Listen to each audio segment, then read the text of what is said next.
la introductoria creo que ya se las había subido, si mal no recuerdo. Bueno, ya estoy grabando, ¿no? Bueno, vamos a pasar entonces al tema de hoy. Eh, Como les decía, bueno, ya les voy a compartir la pantalla. Un poco la idea es seguir viendo aplicaciones de lo que es un poco la herramienta de un presupuesto. En este caso, para algo que de paso también ven algo, digamos, que obviamente excede el tiempo para verlo en profundidad, pero por lo menos algo introductorio de lo que implica evaluar empresas, ¿no? Que es un tópico interesante para ustedes como profesionales el día de mañana, que quizás no lo vean en otras materias, y inclusive un link al final, que para el que interese profundizar, se lo pueden descargar un paper completo que escribí del tema, gratuito obviamente, para que le interese también profundizar de esto, del PowerPoint que hoy vamos a ver, que se los voy a compartir después por el Word Syllabus, ¿no? Ahora se los estoy abriendo, no sé si ya lo están viendo, ¿me confirman, porfa?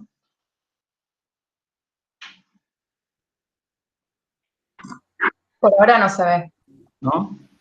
No se ve todavía. Claro, estamos viendo tu pantalla con nuestras fotos, digamos. Ah, ¿ahora tampoco? No. A ver.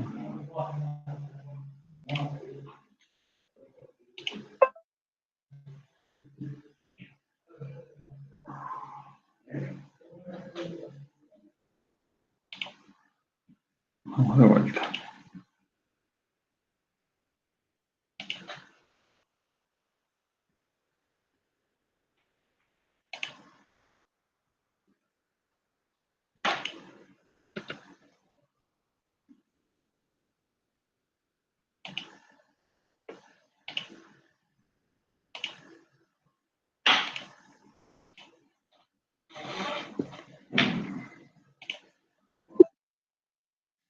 ¿Ahora? Ahora sí. Ah, buenísimo. Bueno.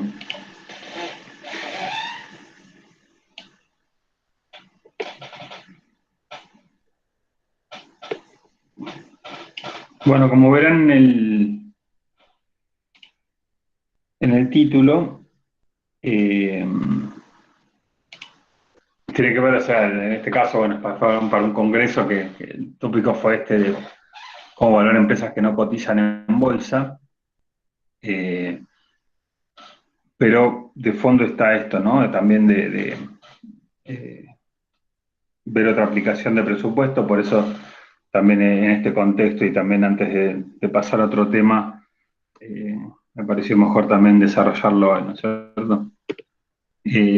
En sí lo que es el trabajo que, bueno, ya les digo, es el PowerPoint que después le voy a subir y al final van a dar un link para el que quiera descargarlo. Ya les digo, no les voy a tomar, es un trabajo que excede la complejidad que pretendo para el enfoque que le quiero dar a efectos de estudiar para el examen.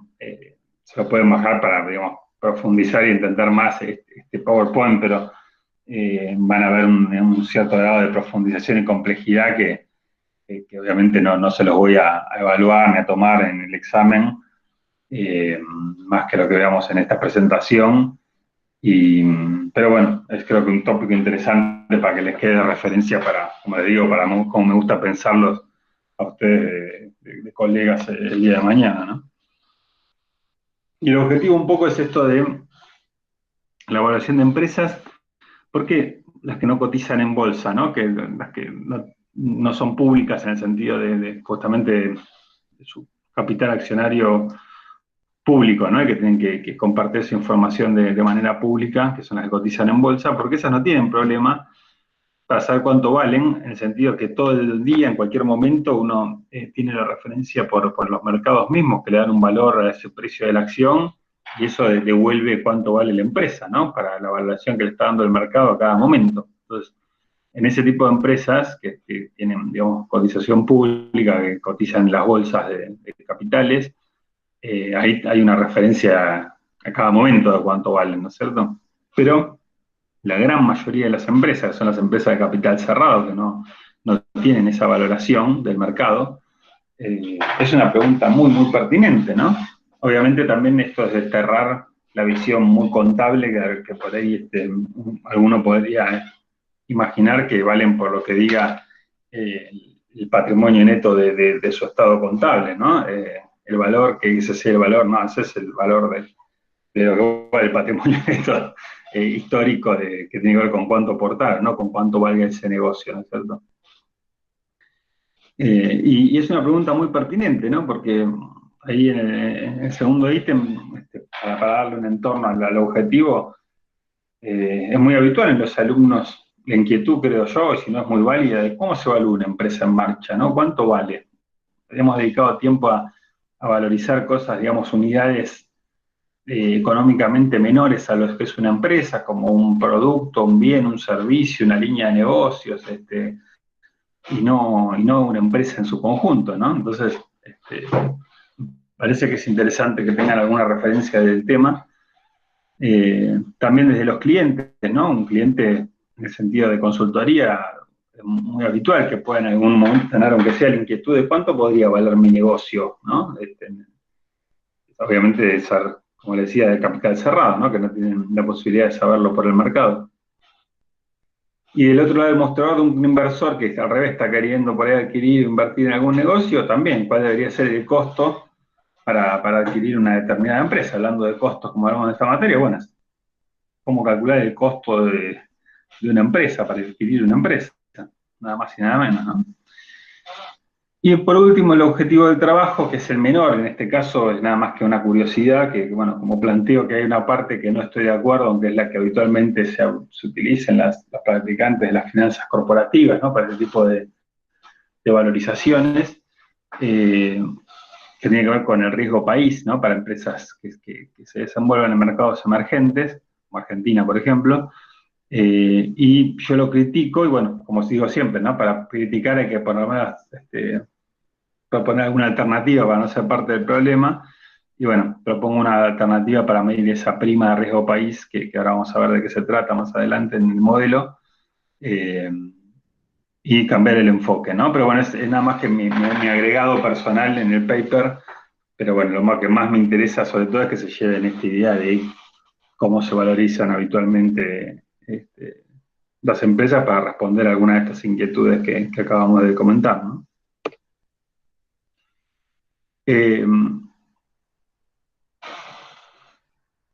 Para ir rápido, digamos, al grano, porque bueno, el trabajo completo tiene otras cosas. El objetivo, hay otros objetivos como fusiones, adquisiciones, agregados de valor, en esto tan difícil que es si las decisiones o la gestión de un equipo, una dirección, del management, agregó o no valor en un periodo para pautas de desempeño, bonus, o sea, no solamente es para transacciones de empresas, también puede ser muy útil, ¿no? Estos modelos. No se agota solamente, obviamente, en lo que más se utiliza o para lo que más se habla de estos modelos, que es para cuando hay una fusión o una adquisición de una empresa, ¿no? De capital cerrado en este caso. Pero bueno, para el objetivo que fuera, los métodos de evaluación los podemos, digamos, poner en dos grandes grupos. Los que se valen de lo que son flujos de fondos descontados, en inglés DCF, o sea, Discounted Cash Flow, o los que utilizan lo que se les denomina múltiplos o comparables.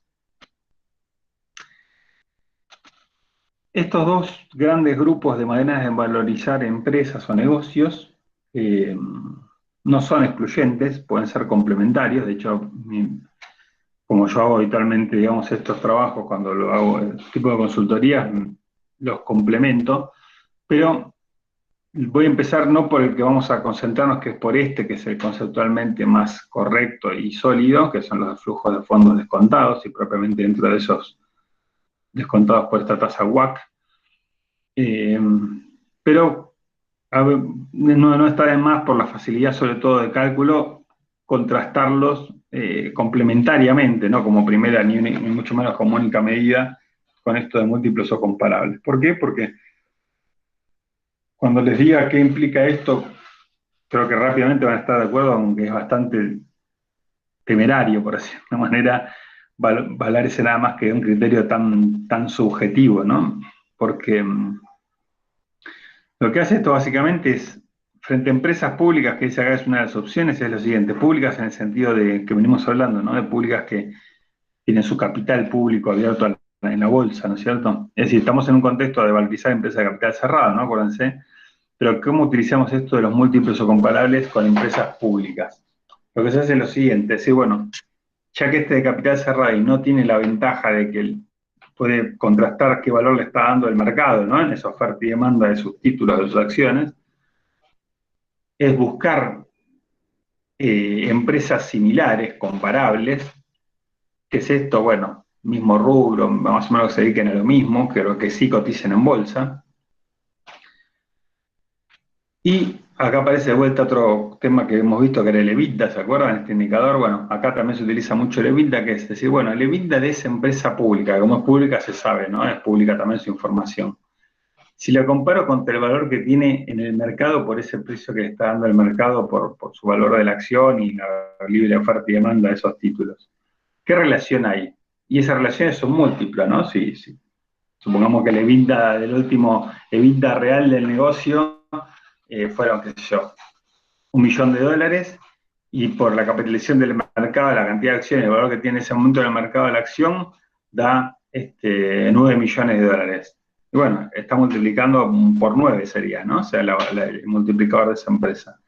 O por 2, o por 5, por 14,5, lo que fuera, ¿no? O sea, esa es una relación entre valor del mercado, en algún momento, porque va cambiando todo el tiempo, y ese EBITDA que es el último desempeño real, contrastable, histórico que mostró en esta noción de que refleja de alguna manera el resultado operativo de un negocio, ¿no? Mejor que el estado de resultados, así como viene en el estado en la contabilidad obligatoria. Claro, una vez está bueno, eso ¿qué hacemos después con ese por 9? Supongamos que encontramos una empresa comparable que dio por 9, entonces ¿qué hacemos? Nosotros también en esa empresa de capital cerrado tenemos una EBITDA, lo multiplicamos por 9 y eso es lo que vale el negocio, ¿no? Miren qué sencillo que es. Pero claro, es bastante difícil, ¿no?, de aceptar, porque realmente considerar que existe una empresa comparable, porque por ahí uno encontró que hay una que cotiza en bolsa y se dedica a lo mismo, al mismo rubro, a la misma industria. Sabemos que dentro de eso hay matices, hay un montón de cosas, ¿no? De escala, aunque sea que se dediquen a lo mismo, ¿no? De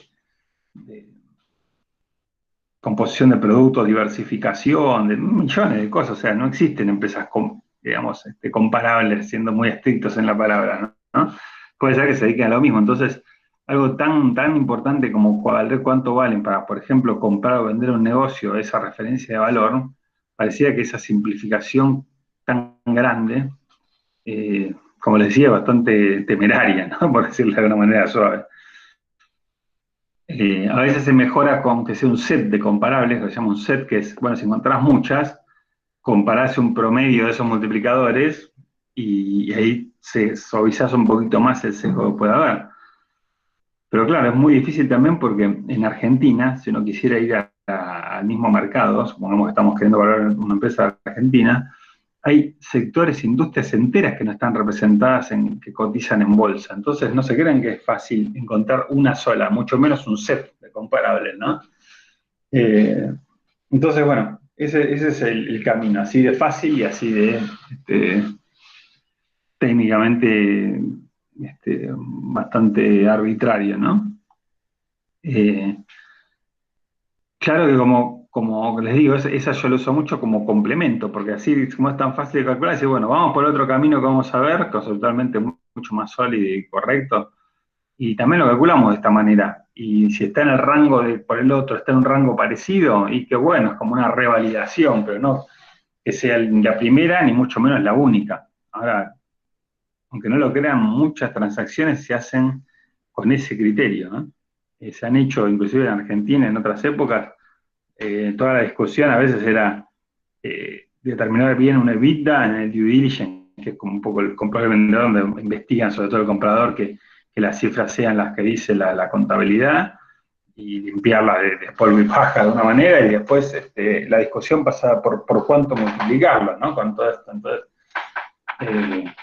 pero bueno, no, que se use mucho no quiere decir que sea conceptualmente correcto, como tantas otras cosas, ¿no?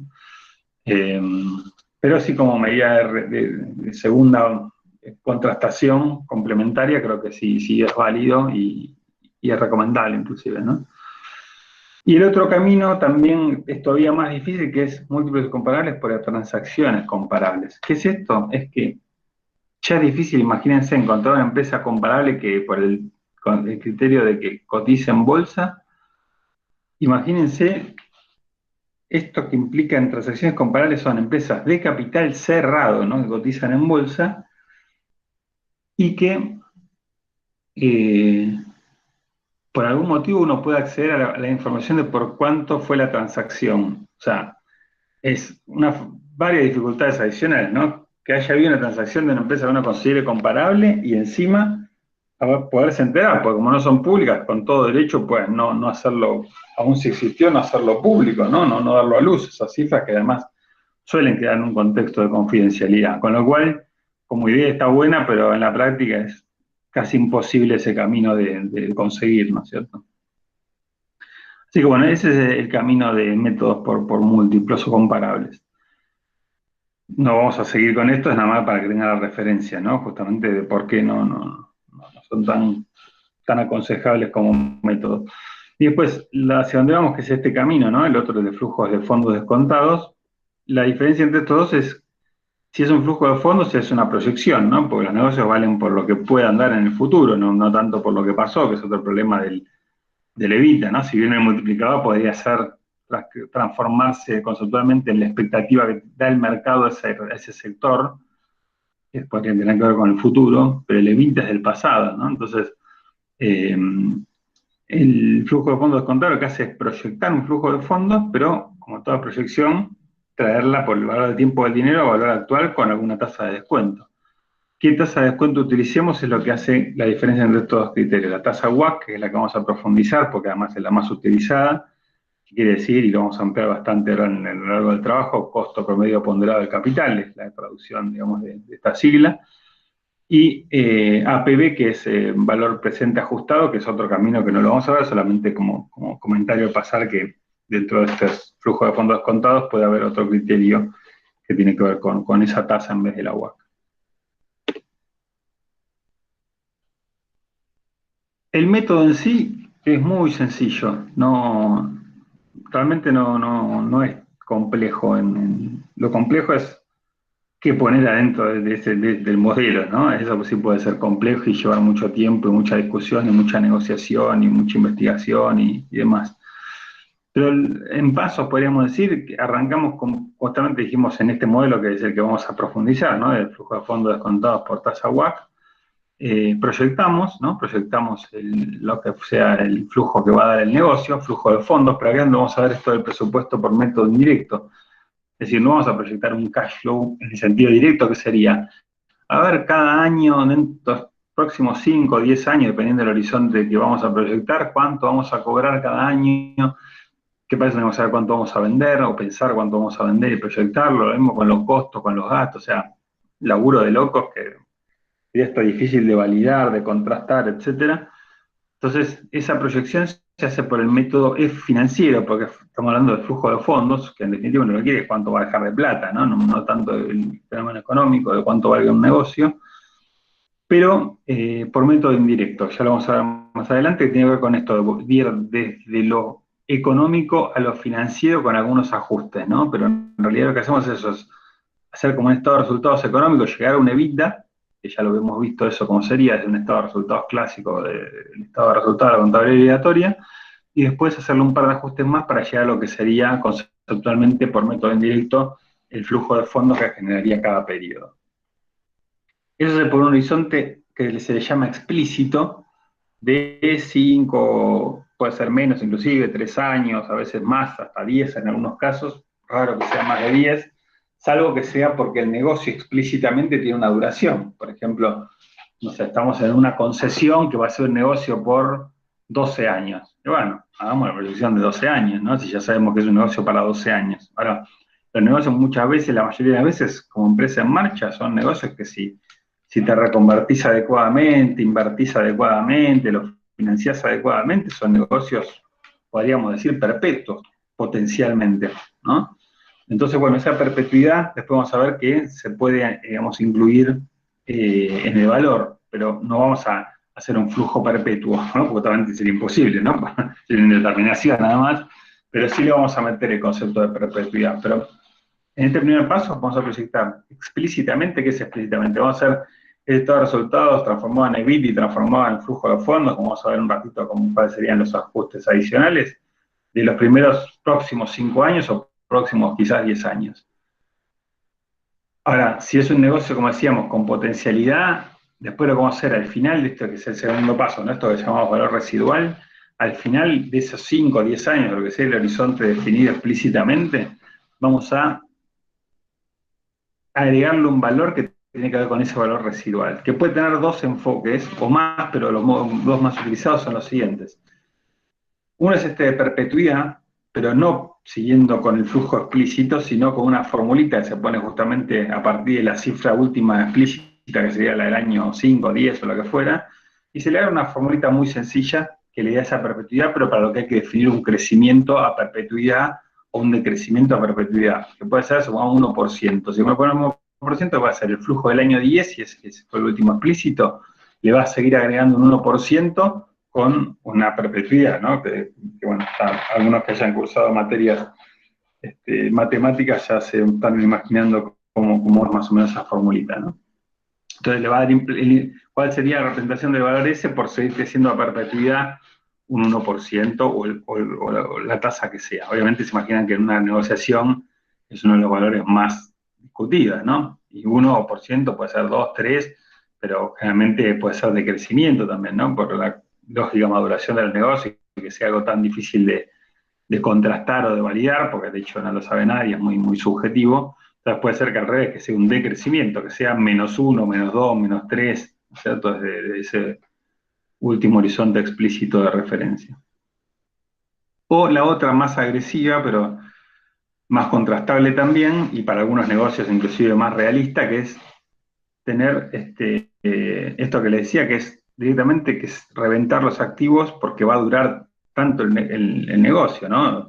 Si es una concesión o hasta un negocio potencialmente en marcha, así, bueno, mira, yo no importa, eso ya es un riesgo mío, hagámoslo a 10 años y después pongamos cuánto valdrían los activos esos que hubo que invertir a valor de remate, digamos, esos bienes de uso en el año 10 y ahí se termina el negocio. Veámoslo así, si me interesa sí, ok, y si no, no me interesa, ¿no? O sea, es una versión más agresiva, pero bueno, con toda la incertidumbre que implica proyectar, también un poquito más controlable y fácil de negociar, podríamos decir, ¿no? Aunque obviamente perjudicando un poco el precio, se imaginarán, ¿no? Salvo que sea, obviamente, como decíamos, ¿no? Que tenga un horizonte definido el proyecto, en la cual es la mejor manera y no hay nada que discutir. Y después, ¿qué tenemos? Tenemos ya esa proyección con la explícita y la de valor residual por uno de estos caminos, y después, como es futura, lo traemos una tasa de descuento a valor de hoy, que sería un BAN, ¿no? O sea, para los que sabieran la administración financiera, sería un valor actual neto con esos datos, pero para eso necesitamos una tasa de descuento de referencia. Bueno, ahí es donde vamos a utilizar esta tasa de que hablamos, WACC, ¿no? Que podríamos también utilizar esta otra que mencionamos ayer, pasar a PB, por ejemplo. Y ahí ya vamos a tener el valor presente, ¿no? Que estamos ya en el cuarto paso de todos estos flujos futuros, y obtenemos lo que se llama un rango de firm value, porque el valor de la firma, porque obviamente no es algo no es una ciencia exacta, decís, vale esto y lo tallamos en piedra y no se discute. O sea, es un valor objetivo, sustentado, defendible y por ende discutible para una negociación de referencia. Mucho mejor si hacemos análisis de sensibilidad sobre variables críticas y ponemos un rango, ¿no? Optimista, pesimista, un rango entre medio de los dos, ¿no? Para esta relación de valor que estamos buscando, ¿no es cierto? Y también a ese valor presente se le suele hacer ajustes, pero ya a valor presente porque están ya a valor de hoy, que tienen que ver con por ejemplo, la deuda neta, que se le llama, que es, supongamos que vos querés ser el nuevo dueño, estamos viendo este valor, pero ya el negocio tiene una línea de crédito con un banco. Y bueno, la deuda que tenga con el banco, si sos el nuevo dueño, te la vas a estar comprando vos como nuevo dueño, va a estar en tu paquete de negocio y eso no está en el flujo futuro. Se habrá usado para algo y sí hay que pagarlo. Entonces, eso se le debería restar ese valor actual. Y como ya está valorizada lo que se le da hoy, es sin ningún tipo de descuento, ¿no es cierto? De tasa de descuento. Lo mismo podría ser, se le llama neta, porque por ahí habría que sumarle al revés, si por ahí estás dejando el momento de la transferencia plata en la caja, en los bancos, y bueno, eso es ya plata del pasado generada, que no está en la proyección futura, y que bueno, así como tenés deuda, sumame lo que vale lo que te estoy dando de plata que está en el banco, ¿no? Y también algunos ajustes que se suelen hacer sobre activos o pasivos no considerados en la proyección, generalmente por ser no operativos, lo que son, por ejemplo, un activo, no sé, se tiene un inmueble que no está alquilado y está a nombre de la empresa, y bueno, comprar la empresa, tenés ese inmueble y por ahí no lo pusiste, que yo, no, si no está en la proyección de con un alquiler, pongámosle, y bueno, sí te lo vas a quedar. Entonces, bueno, al valor que vale hoy le sumarás ese activo no operativo, o puede ser por el lado de los pasivos, muchas veces con lo que sale de los pasivos contingentes, que tiene que ver como justamente eh, contingencias que pueden o no ocurrir, como no sé, un juicio con la FIP, con algún juicio laboral, ¿no es cierto? Que sí, bueno, el que lo quiere comprar, y sí, si ganás, no tenés que pagar nada, pero y si perdés, y te vas a hacer cargo de eso y no está en el valor, bueno, ahí se pueden ajustar también esos valores, obviamente parte de la negociación, a veces hace lo que llama un escrow, que es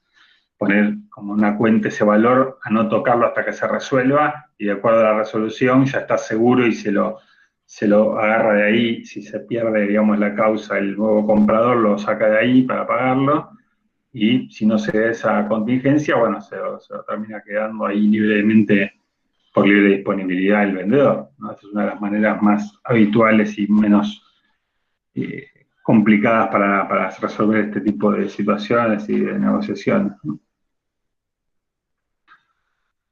¿Vamos bien hasta acá? ¿Se va entendiendo el concepto, hacia dónde vamos, la idea? ¿Alguna pregunta, algún comentario? Yo también me quedé una duda. Sí, ¿Esto entraría en el parcial? sí, claro, todo lo que vemos entrar en el pase. Vale, gracias. Pero entra, lo que le decía es, entra esto hasta el nivel de profundidad que le vamos a dar en esta clase, ¿no? O sea, se Sí, pueden sí, sí. bajar, van a ver al final un link de descarga que se lo copian al navegador y lo van a descargar gratuitamente. Se los recomiendo para tenerlo, inclusive como lo decía, pero no se asusten, pueden tener un paper con una complejidad que no es mi idea que la aprendan y la estudien para el parcial, pero sí por ahí para que la tengan, o bueno, algún punto en particular que por ahí de lo que hablamos que no les queda claro y lo tienen como más desarrollado quizás, ¿no? Pero no más de eso. ¿Sí? Perfecto, sí, sí, sí. Gracias. No, no. ¿Esta presentación está en el web Syllabus? No, pero se las voy a subir, este mismo PowerPoint se los voy a subir, como les decía, junto con el artículo este que escribí para enfoques de presupuesto base cero, que les mostré rápidamente la vez pasada. Y no, bueno, esas dos cosas. Y después, bueno, que les voy a subir esta clase al canal de YouTube y la anterior creo también. Pero bueno, eso por ahí ni se los aviso, pero bueno, estén atentos ahí con el aviso que les llegue ahí de la notificación. Buenísimo, gracias. No, de nada.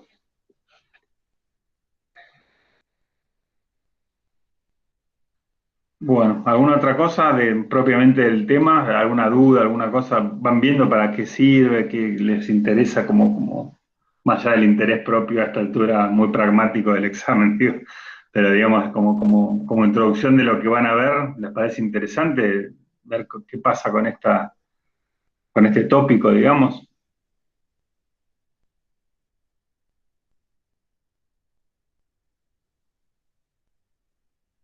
¿Se habían puesto a pensar esto con cómo se evalúa una empresa como la gran mayoría que se van a topar en sus vidas que no tienen un valor de mercado porque no cotizan en bolsa?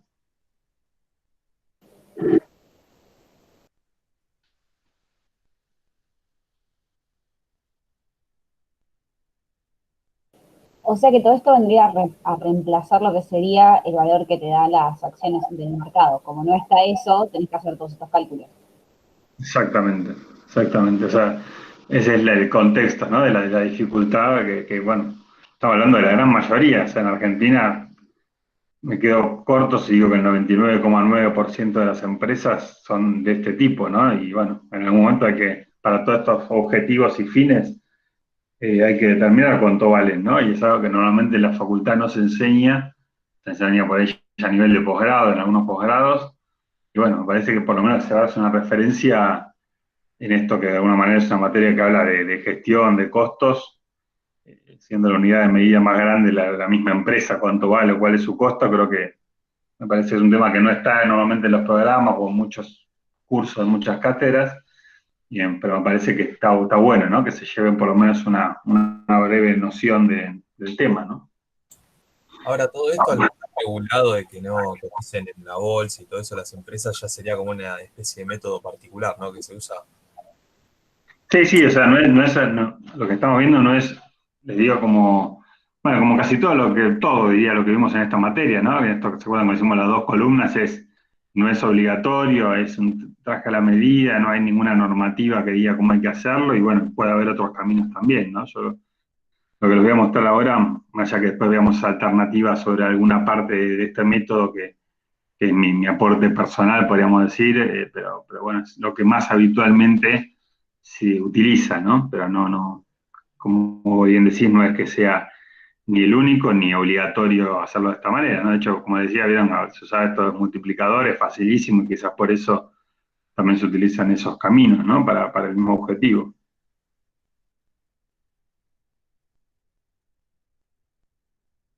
¿Ok?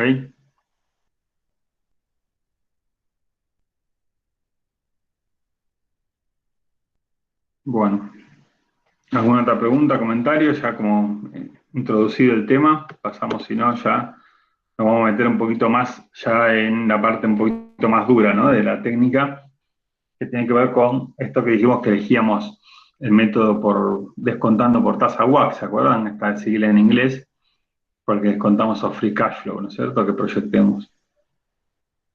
Y esto de la tasa WACC a mí me parece que es muy importante también, porque es una tasa que les puede servir para muchas cosas en el contexto de una empresa, pero para eso hay que entenderla primero, ¿no? Y el nombre nos da muchas pistas de lo que representa, porque ¿qué quiere decir?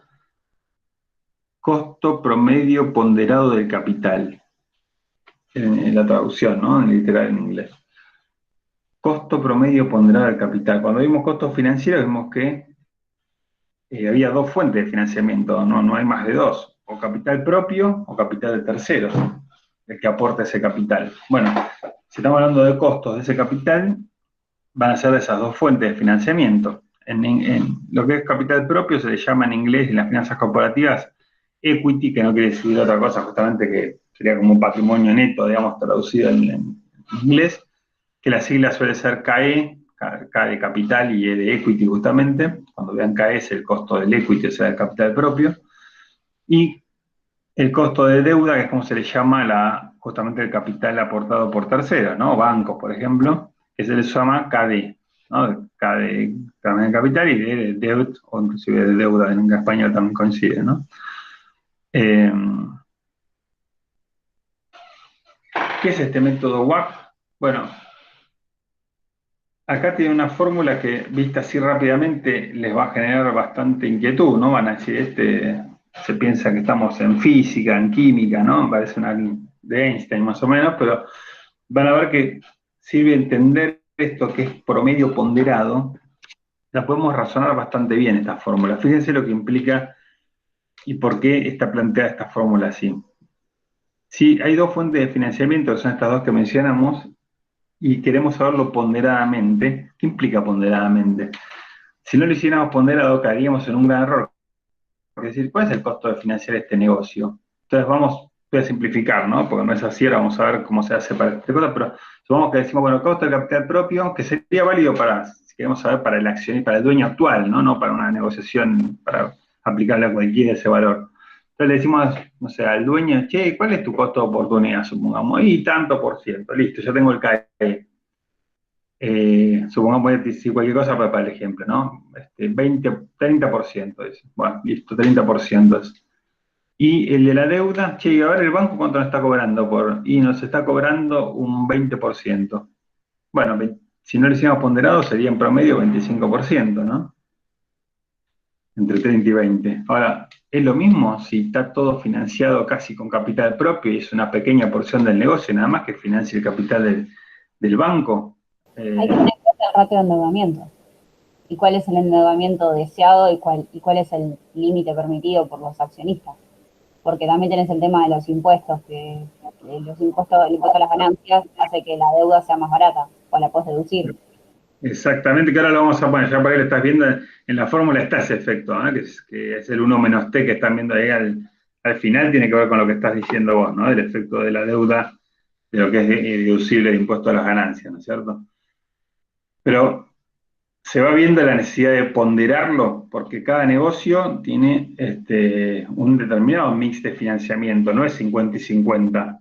Entonces, el efecto que tenga cada uno de esos costos, tenemos que buscar la manera de ponderarlo para que sea bien representativo. Entonces, la fórmula esta, si se pone a pensar, después los dos corchetes están separados por un más. Esto es lo que separa las dos fuentes. De este lado izquierdo sería la fuente de capital propio, y del lado derecho, todo esto es la fuente de capital de deuda, ¿no? De terceros.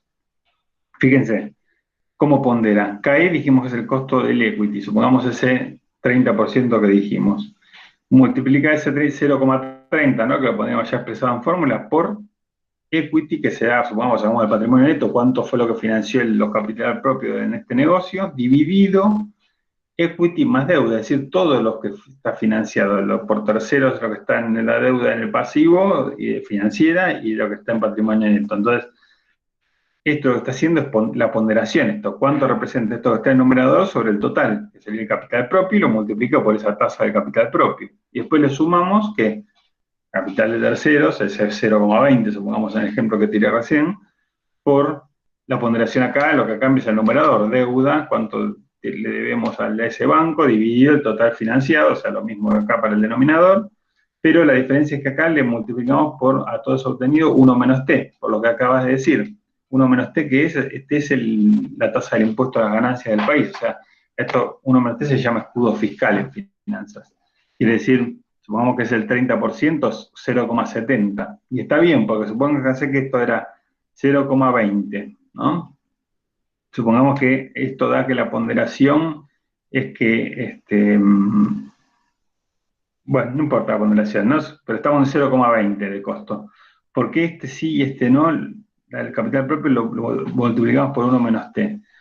Porque el costo del capital de terceros, como ya lo vimos en profundidad cuando vimos lo de costos financieros, es deducible de impuesto a las ganancias, por ende va a ser un costo menor de financiamiento, porque después una parte lo recupero pagando menos impuesto a las ganancias, y es el 1 menos t. O sea, si esto daba 20, pero acá tengo un 70%, este 1 menos t da 0,70, o sea, te va a mejorar un 30% de quita de ese costo conceptual, porque es el que estás recuperando por pagar menos impuestos con esa fuente de financiamiento. Entonces el 20 se transformará, si fuera el caso, ¿no? 0,20 por 0,70 te va a dar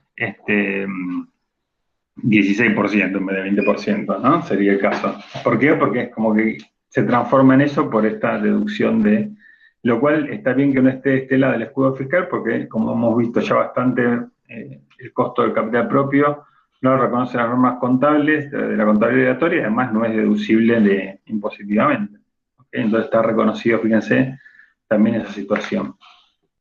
Entonces sumamos y tenemos por este factor la ponderación. Nos va a dar un 0, algo que transformado en porcentaje es la tasa promedio ponderado con la que ese negocio con esos valores necesita para financiarse.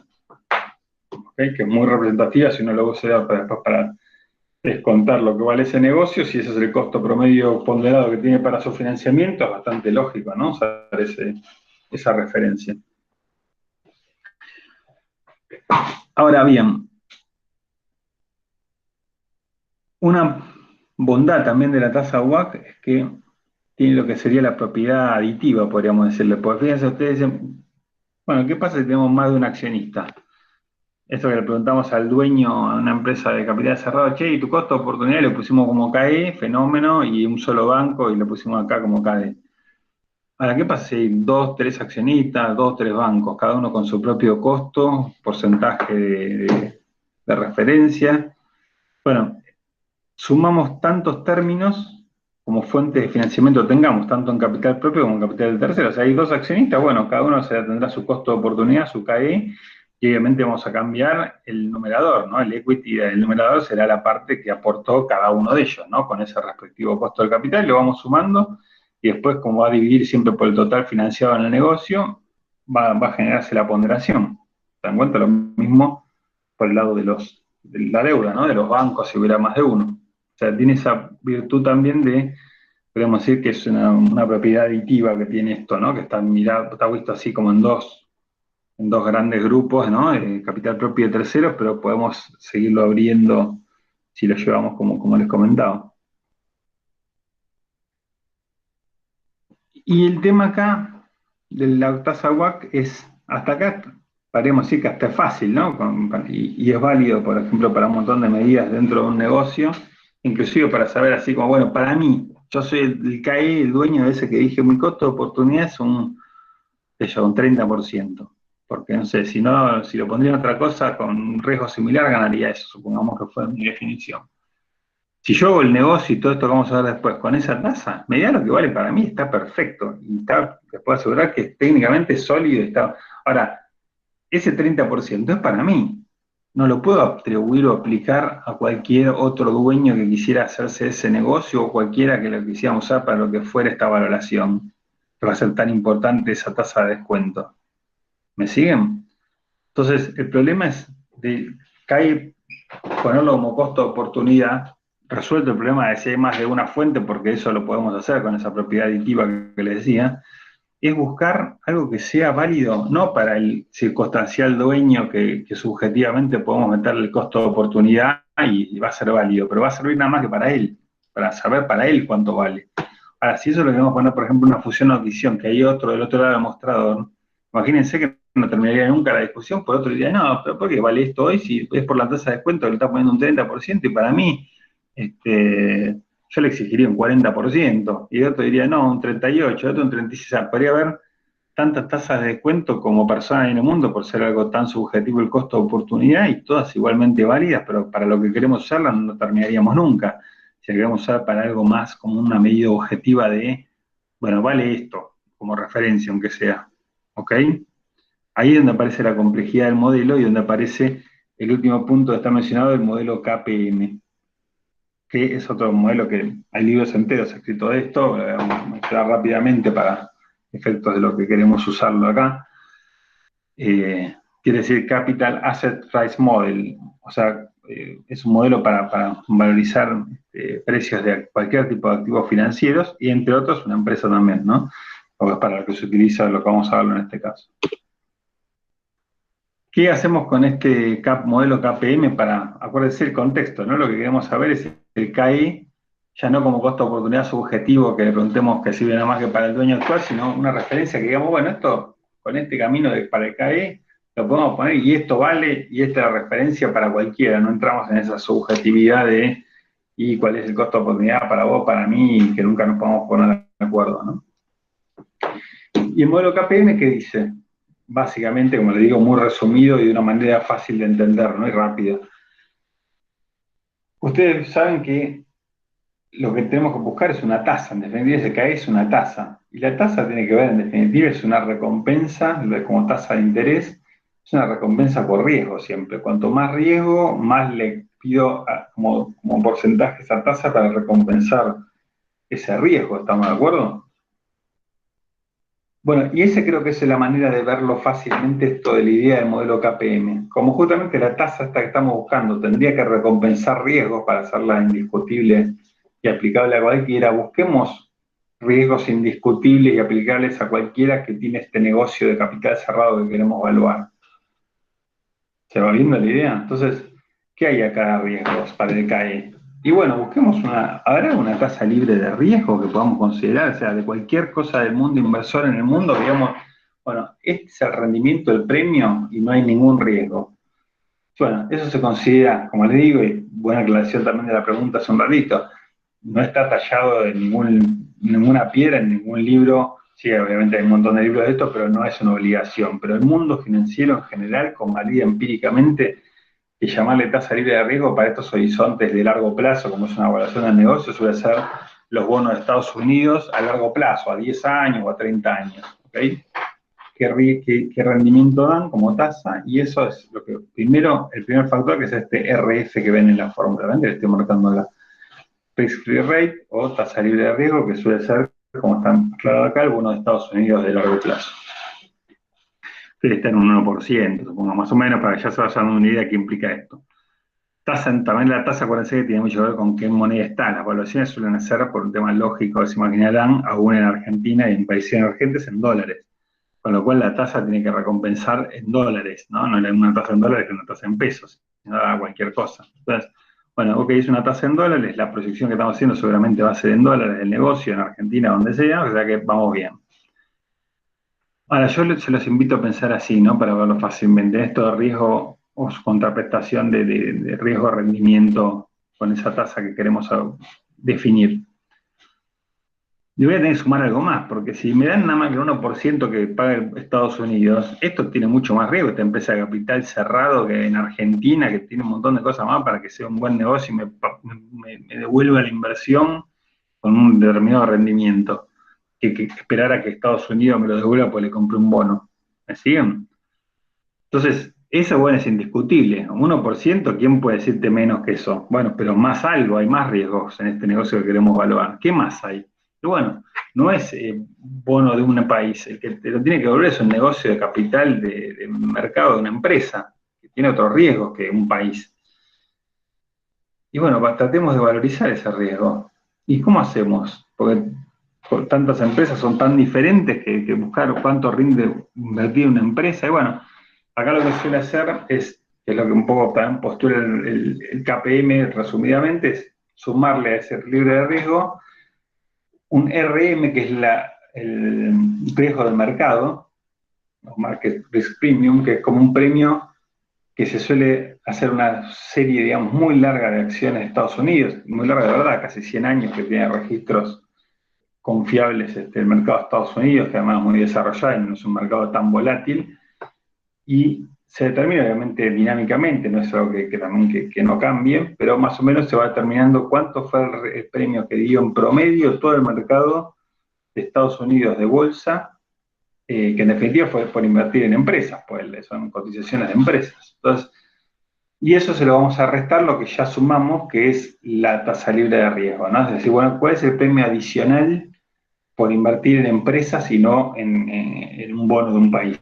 Bueno, si esto hubiese sido 1%, voy a decirle cualquier cosa, pero más o menos un número igual que sirva de idea de referencia, como que esto da, que dieron un 10% en promedio de los últimos años, esta serie larga, invertir en el mercado de Estados Unidos, ¿no? Claro, estamos el 1, que dijimos que valía el bono más o menos, bueno, estamos en 9. Ahora ese 9 no lo dejamos, sí, por eso no quedamos en 10, ¿para qué lo restás y lo sumás? Bueno, porque ese 9 lo voy a multiplicar por este B, que es un coeficiente que se llama beta. ¿Qué es el coeficiente beta?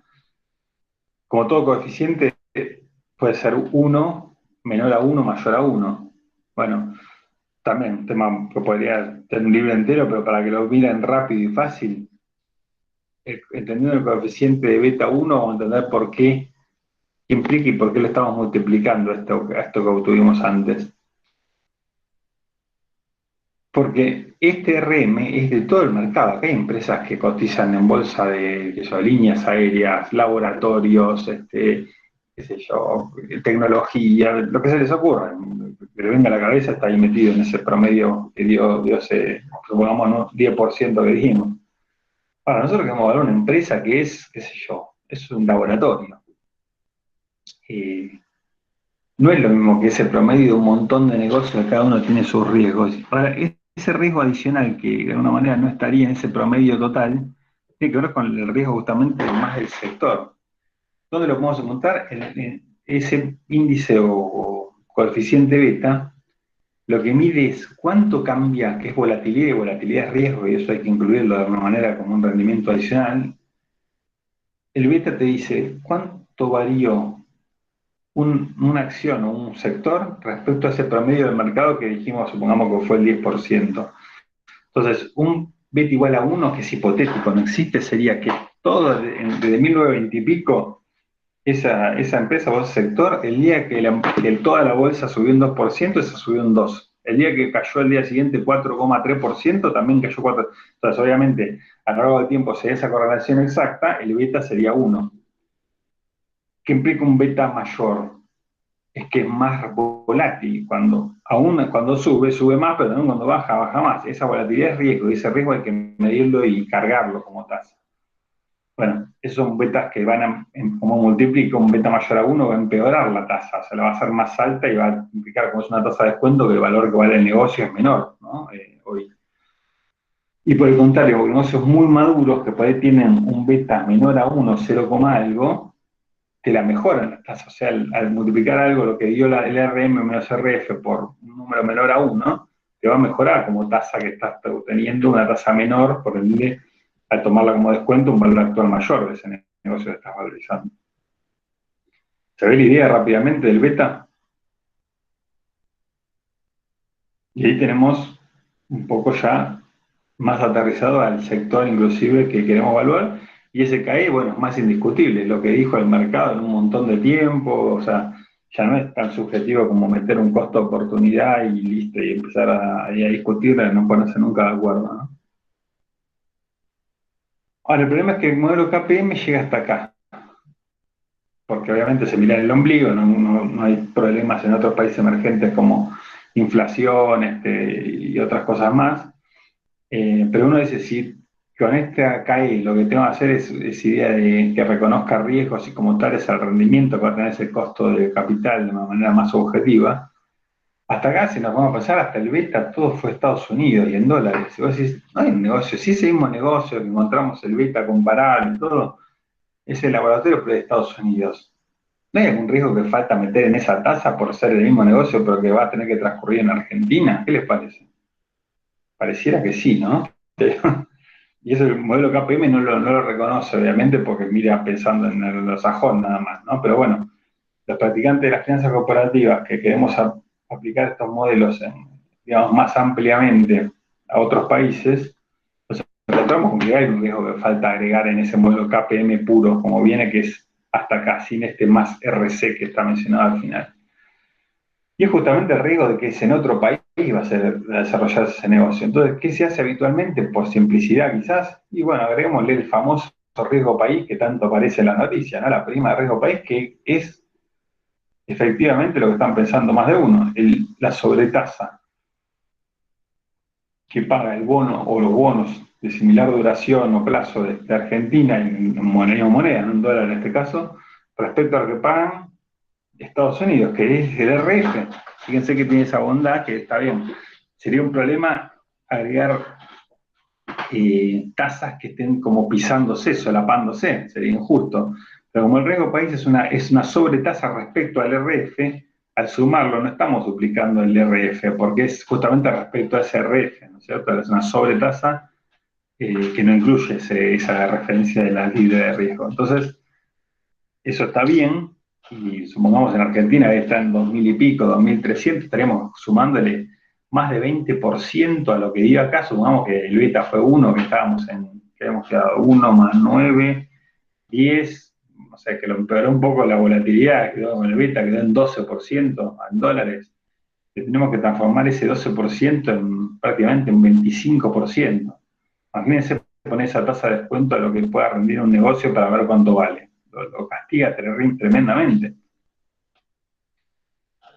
Y eso nada más que por estar en Argentina, ¿no? Que está bien, hay un riesgo, no hay duda que hay que agregarle un riesgo. Ahora, agregarle eso que tiene tanto que ver con temas macroeconómicos, claro, tiene la facilidad, entre otras, de que se puede calcular en cualquier momento, está en una fuente confiable, indiscutible, como las publicaciones se lo hace el banco de inversión JP Morgan, publica este riesgo país de todos los países emergentes, con una ecuación, bueno, que no es pública, pero bueno, es confiable y muy respetada y difundida. Pero bueno, ese número tan importante es en el valor final. Acuérdense que esto es para obtener el CAE, y el CAE era para la tasa WACC de descuento, que va a ser muy fuerte en lo que termine generando esta evaluación, ¿no? Bueno, esa es la inquietud por la que vamos a volver, y después vamos a ver muy rápidamente al final la propuesta o la alternativa, que es mi propuesta, digamos, original de algún cambio a esto, ¿no? Pero bueno, vamos a volver un poquito más adelante sobre el final a eso.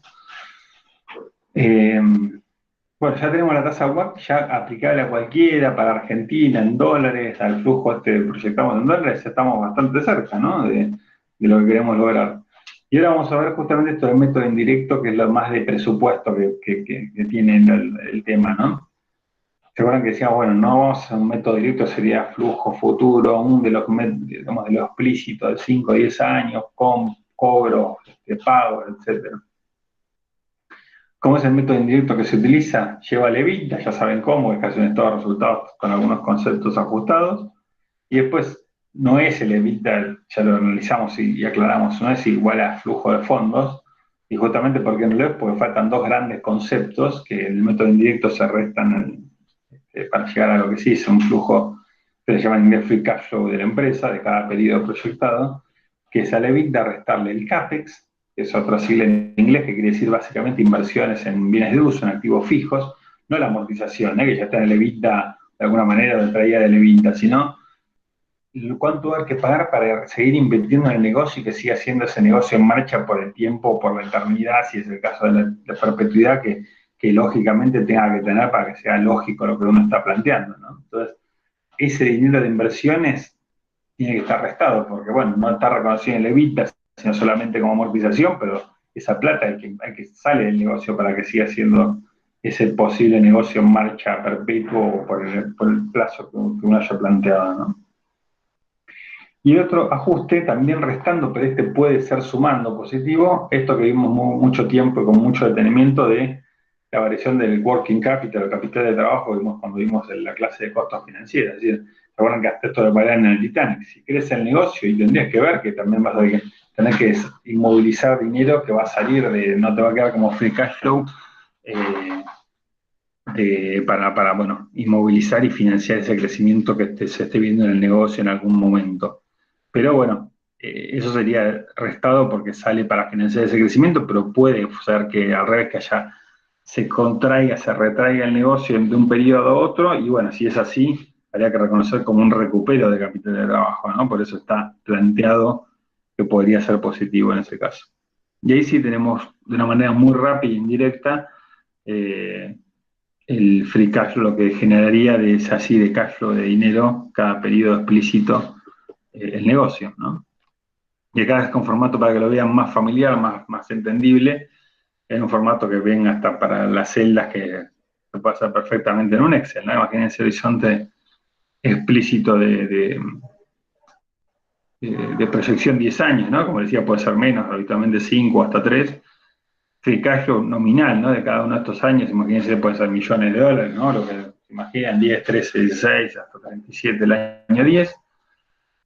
Valor terminal, que puede ser de perpetuidad con esa fórmula que sea 4,23 nominal, a partir de 37 del último año, pero como lo calculamos de perpetuidad con un crecimiento, un ratio de crecimiento del 3% anual. ¿Qué quiere decir? Que está calculando la perpetuidad que el año 11 va a ser 37 más todavía un 3% más, el 12 3% sobre ese anterior del 11, así, imagínense, esa bola termina dando 423, y que está puesto en el año 10 eso, ¿no? O sea, por cómo está la fórmula, esto está valorizado cuando termine ese horizonte explícito de la proyección, ¿no es cierto? Bien, podría ser acá el valor de los activos de remate, si fuera esto otra alternativa, ¿no? De bueno, se termina el negocio ahí, rematamos los activos al valor que valga en ese momento, y eso es como lo complementamos, ¿no? En el análisis. Bueno, y después viene el tema de traerlo a valor actual con una tasa que está elegido, por ejemplo, una tasa WACC del 12% anual. Entonces, el primer año se transforma poco, ¿no? De 10 a 9, el 13 del segundo año se trae a valor actual por esa tasa del 12% a 10, y así sucesivamente. Fíjense que el año 10, que incluye el valor de perpetuidad, 460 se transforma en 148. Esto es interesante verlo, porque uno diría, che, no es demasiado poner ese número que es un crecimiento tan discutible, aunque sean 10 años, un horizonte largo explícito, pero fíjense que justamente, aún tomando que esto es súper agresivo, pero para que vean esto, que aún con un número del 3% que siga a perpetuidad creciendo un negocio, que sería imposible casi, no sé, no se lo creería ni, no sé, ni Apple, que vean que siempre está a la vanguardia de renovaciones para que siga siendo un negocio, digamos, bueno a lo largo del tiempo, es muy agresivo, pero fíjense que aún poniendo 3% a perpetuidad, como uno después esto lo trae al valor actual, se transforma en mucho menos, ¿no? El valor. Entonces el impacto que tiene, ya traído valor actual, no es tan grande. En 3%, imagínense si es en un cero, un decrecimiento, muchas veces, bueno, a partir de acá lo que le quede es de crecer, ¿no? Un 2, un 3%, pero de negativo, ¿no? Que cada vez va a ser más chico respecto a este último año explícito. Y ahí sí, básicamente tenemos como un ban, que es lo que estamos haciendo acá viendo el 1 por 1, pero hacemos un ban de este flujo, quedaría 2,54 con esa tasa de descuento del 12%, y le restamos el net debt de la deuda neta, ¿se acuerdan? En este caso 40, y bueno, lo que vale para los nuevos dueños sería en este caso, con estos números, un 2,14, ¿no? Y bueno, un recordatorio de esto, de por qué valen los activos. Cualquier activo, una empresa, un proyecto, tiene que ver con la capacidad de generar un flujo de fondos futuro que está planteado en este modelo, el crecimiento esperado hacia el flujo futuro que está planteado, que también sería bueno hacer análisis de sensibilidad y no quedarse con uno solo, como ya dijimos, y el riesgo también, porque todo proyecto tiene un riesgo, y también está, ¿dónde está? En la tasa. Si hicimos la tasa como estuvimos viendo que debería hacerse, en ese 12% o el número que fuera, como apilación de riesgos, está el riesgo de ese proyecto incluido también. ¿Se dan cuenta? Entonces realmente es digamos, una manera sólida y defendible de valorizarlo, ¿cierto? Bueno, acá pasamos rápidamente solamente a mencionarlo, la manera, las críticas a esto, sobre todo a la parte de ese último término, ¿no? De sumar al riesgo país, no por sumar al riesgo país, sino por sumar cómo se suma, que es esto de los bonos soberanos, ¿no? La sobretasa de los bonos soberanos comparables, que me parece que puede sesgar mucho, ¿no? Y esto lo ven claramente, por ejemplo, en el anterior default de Argentina, está mencionado acá. Argentina, hasta que hizo el canje de deuda, su riesgo país estaba en más de 6.000 puntos básicos. Ven que se ve en BPS, que es en realidad para transformarlo en tasa, es correrlo como, o sea, sería un 60% más de tasa que tenían. Y allá por el 2005, cuando se hizo aquel canje de deuda, bajó de un día para el otro a menos de 10. O sea, de tener que sumarle a esa calle, si usamos este modelo de riesgo país, 60% más, imagínense lo que daban los valores de cualquier empresa argentina, al día siguiente la empresa sigue siendo la misma, todo el negocio es el mismo y vale mucho más porque bajó a 10%, o dicho de otra manera, no podía valer tan poco por este castigo tan grande cuando tiene que ver con riesgo de default de la macroeconomía del país, de bueno, lo que uno le quería poner a eso tan macroeconómico como es un bono soberano, ¿no? Entonces, bueno, evidentemente en los extremos se ven los fenómenos, ¿no? Ahora, yo pensé que para esta propuesta, que ahora les voy a mostrar rápidamente, llegué por el camino contrario, llegué porque, no como se ve en Argentina habitualmente, que lo sobrecastiga a los activos argentinos o las empresas argentinas este modelo, ¿no? Yo donde estaba, que les conté que estuve en México muchos años, esa empresa en la que trabajaba, para otros objetivos, que justamente repartirse capital entre dos socios, se dio la situación de tener que valorizar el negocio, y lo hice más o menos con este camino, ¿no? Que estoy transmitiendo más o menos este modelo que es el más usado. Y me daba un valor que a mí, de estar viviendo en la gestión del día a día del negocio, me parecía muy alto. Y revisaba el modelo, de hecho después hubo un bestseller que ahora somos amigos, que es el que más vende finanzas corporativas en habla hispana, Guillermo Dunroff, hizo la valorización él y le dio muy parecido. Entonces, bueno, no es un tema técnico que esté haciendo mal algo, me está faltando, sobrando algo. Dije, hay algo, y viéndolo me surgía en esto, porque México, ¿qué ocurre? Es al revés, por temas macroeconómicos tienen tasas de, los bonos pagan muy baja tasa, porque en Estados Unidos al lado, bueno, no importa por qué, ¿no? Pero eso implica que, utilizando este camino, termina con una tasa muy chiquita y por ende con valores muy grandes, lo contrario de Argentina. Pero en los dos casos como que daba como ese sesgo, ¿no es cierto? Bueno, entonces, pero, ok, eso no, sobre todo para valores extremos, pero entonces, ¿qué? Como decíamos, para no ser parte del problema, ¿qué proponer, no? Bueno, y encontré como una alternativa posible un índice de competitividad global, que por ahí lo escucharon hablar en las noticias, sale pues bianual, cuando sale siempre salen las noticias, porque es bastante curioso, hacen un ranking de 150 países más o menos a esta altura, en la cual hacen como un ranking de países por competitividad. Primero, segundo, así, ¿no? Con todos los países de la muestra. Bueno, y lo hace el Foro Económico Mundial, que es una institución bastante, digamos, prestigiosa y reconocida, en base a una encuesta que más de 13.000 líderes de negocios y de opinión, académicos y etcétera, de toda esa economía de esos países, y de ahí sacan, basándose en 12 pilares de competitividad, que ahora les voy a mostrar cuáles son, una ponderación de puntaje que terminan teniendo del 1 al 7, siendo 7 el mejor puntaje y 1 el peor, y eso lo transforma en ese ranking ponderando por digamos, de cada pilar de competitividad, son un ranking que es lo que sale en las noticias, ¿no? Bueno, a mí me resultó interesante por varios motivos. Primero porque, bueno, una de las facilidades que uno podría decir del riesgo país es su facilidad de obtención, que es una fuente muy fácil de obtener, todos los días en cualquier lado uno puede saber cuánto está. Y esto también, si bien no es tan frecuente, pero es una institución, no es buscar quién lo está diciendo, ¿no? Y muy sólido el esquema, ¿no? El procedimiento, digamos, casi científico de cómo tienen esos valores. Y otra cosa que me interesó interesante es que, fíjense que la puntuación es de 1 a 7. Y se suele decir que el riesgo país empieza a fallar cuando, o más que fallar, no, hacer una expresión que el mercado le da a ese riesgo país, que es como sobretasa de bonos que castiga a un país sobre el Estados Unidos, cuando es más de 6.000 puntos, es decir, de 600 puntos, o sea, más de 6% de tasa, transformada a tasa, ya hay como riesgos de default, y es donde empieza a perder vigencia para lo que se usa acá, ¿no? Entonces, fíjense que acá da justo, porque entre 1 y 7, que sería entre el mejor y el peor, el castigo para el peor sería 6 puntos más, que más sería, no estaría bien, ¿no? Ponerlo por esto que se quiere de alguna manera dimensionar o agregar al modelo KPM. O sea que es una primera grata coincidencia de la idea, ¿no? Fíjense los pilares, ¿no? Si no están más de acuerdo con una empresa de capital cerrado. ¿Por qué también? Porque todos estos modelos del KPM, los postulados es que la diversificación de la inversión resuelve casi todo. No es que uno es un inversor informado y diversificado. O sea, diversificar esto de poner la huevo en muchas canastas, ¿no? En distintas canastas. Cuando uno se mete en una empresa de capital cerrado, eso es imposible. De hecho, en una empresa, aunque no diversifiques, te metes en una empresa de cotiza en bolsa, pones a la venta, en 48 horas te hiciste de la plata, no importa qué precio, o sea, tiene una salida, una entrada y salida fácil, rápida.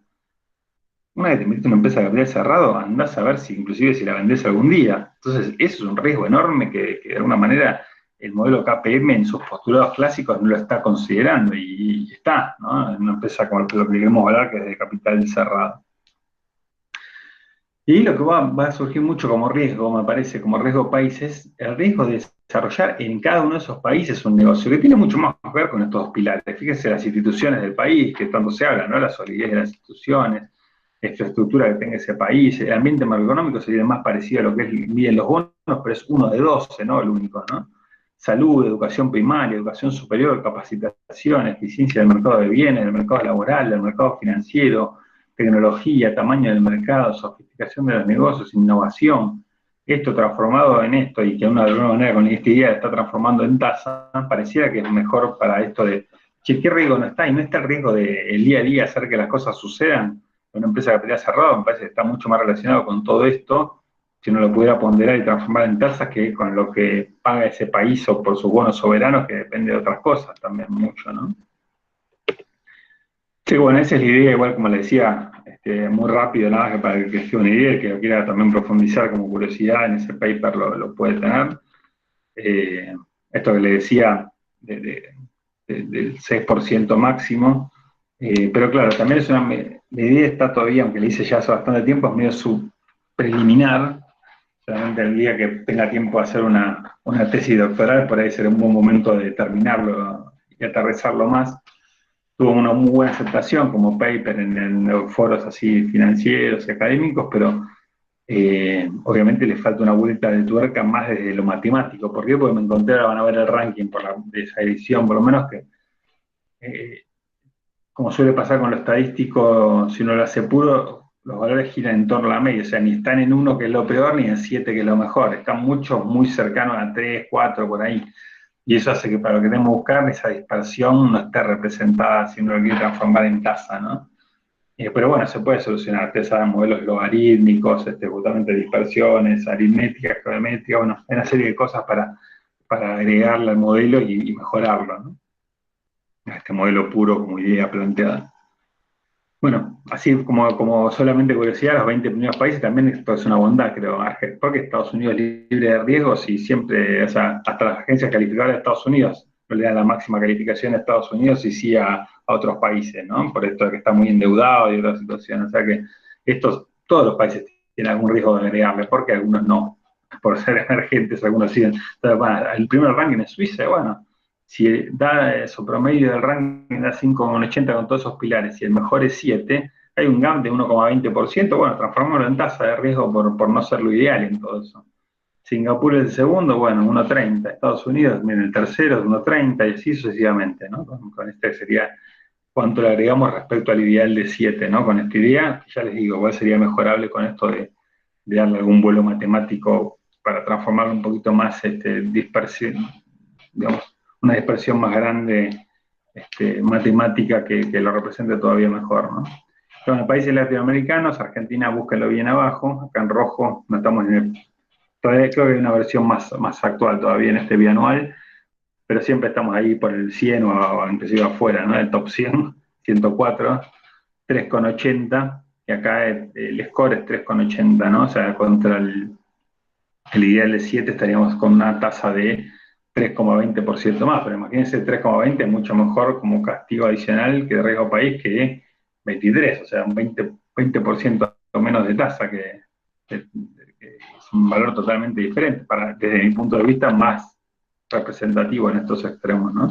O lo mismo México, porque de México al revés, sobre tasa mayor a lo que son los de sus bonos con esta medición, y era un poco lo que me había dicho Ruiz, y que un poco lo mejoraría, ¿no? En el sentido de cómo lo sentía yo por olfato, ¿no? De alguna manera, por estómago.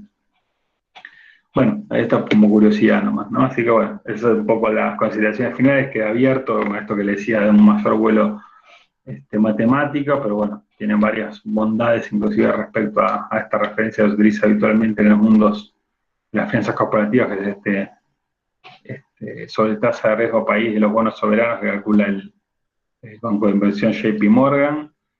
Y bueno, solamente rápido, ¿no? Como idea. Acá tienen en esta que lo voy a subir, este último link es para descargarse ese paper completo, ¿no? Que obviamente también ponen el navegador, se llama SSRN, que es un portal de papers así académicos.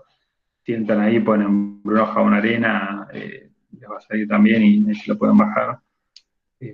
Así que bueno, ahí les queda, ese sí no se los voy a subir porque bueno, tampoco, como les digo, no es que lo tengan que leer obligatoriamente, pero me parece que puede ser un buen material de consulta que les quede, así que sí les voy a subir este PowerPoint y bueno, el material de presupuesto base cero de la anterior clase. Bueno, estamos en horario, justo llegamos, pero no sé si tienen alguna pregunta, comentario.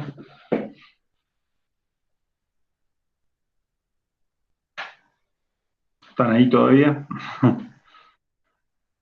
¿Les pareció interesante? Llegamos, ¿vieron? Estamos haciendo un tópico que podría ser un MBA casi de esto, pero bueno, creo que por lo menos para llevar una idea, me parece que cumplió su objetivo, ¿no?